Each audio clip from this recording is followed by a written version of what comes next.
Hello, I'm Charles Alver, and I will be doing exam number 2, problem number 2, which is a conservation of energy and momentum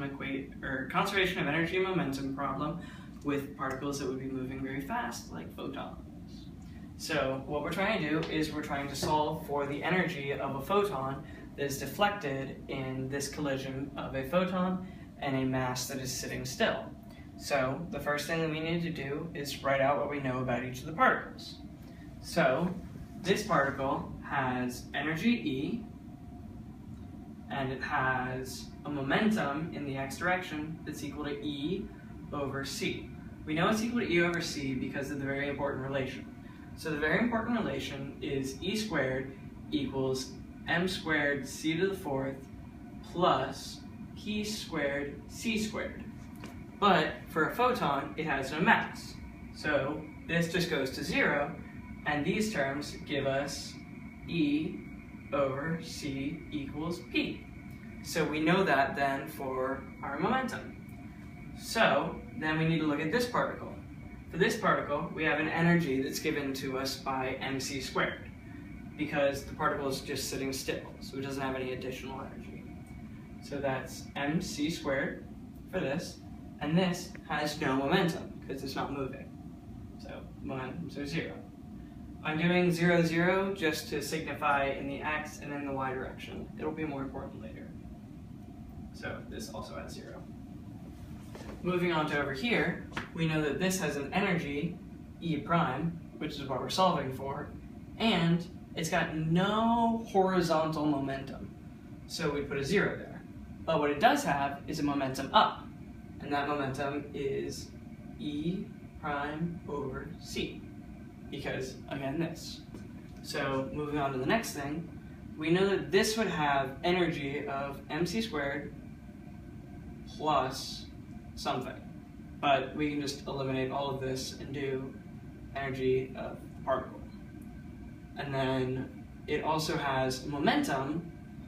See how here we have a 0? We need to still have the same momentum here. So that means that in the horizontal, it has momentum of E over C. Then in the vertical, because we had no vertical momentum here, we need to have these two things cancel out. So it's going to be negative E prime over C. So now we have everything there, and we can start writing down our equation for the very important relationship, which was that. So for our total E we're doing this particle, because this particle will give us something to solve for E prime. So the total energy for this we can find by E plus mc squared minus E prime equals EM. So we know that because this plus this has to equal all of that. So this is our energy, and that's going to go here on this here. So the next step would be our conservation of momentum equation. So we can basically just look at this particle to see the momentum that it has.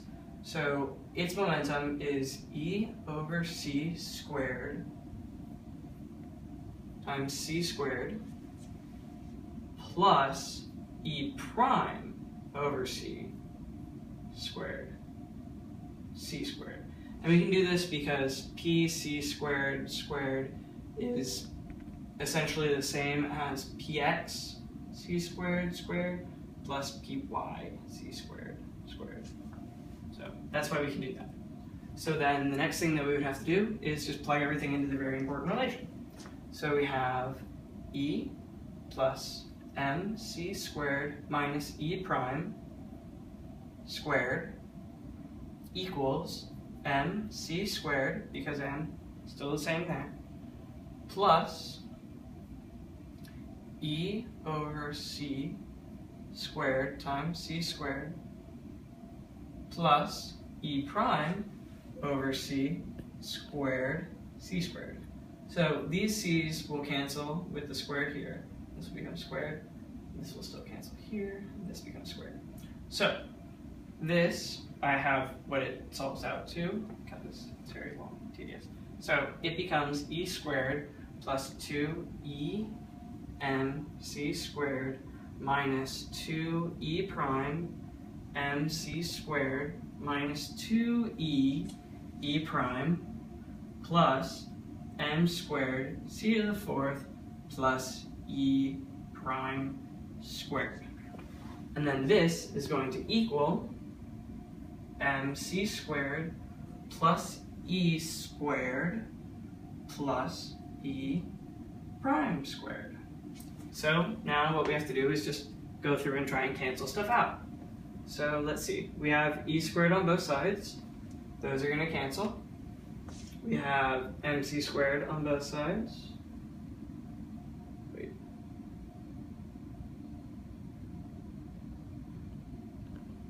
No, we don't have mc squared on both sides. Oh wait, this is actually supposed to be, I wrote it's here wrong. This should be mc squared c to the fourth. So this should be c to the fourth m squared. So that's actually going to cancel with this. And this is going to cancel with this.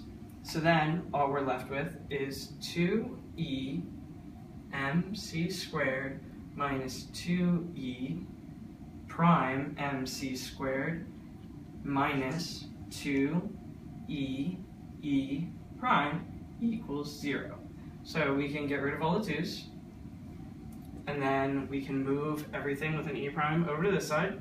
So we have e mc squared equals e prime mc squared plus e prime. So we can factor out the e prime, and that will give us, I'm just going to move up to over here, so that will give us e mc squared over e plus mc squared equals e prime. And then we're done. So if we had eliminated our c's, which is something that could have made some of these calculations a little bit easier, we would have had to go through and add them back. But we know this works because energy times energy is still energy. Well, it's energy squared. And then we have energy plus energy, which is still consistent energy. So energy over energy, or energy squared over energy equals energy. Our units check out. So yeah.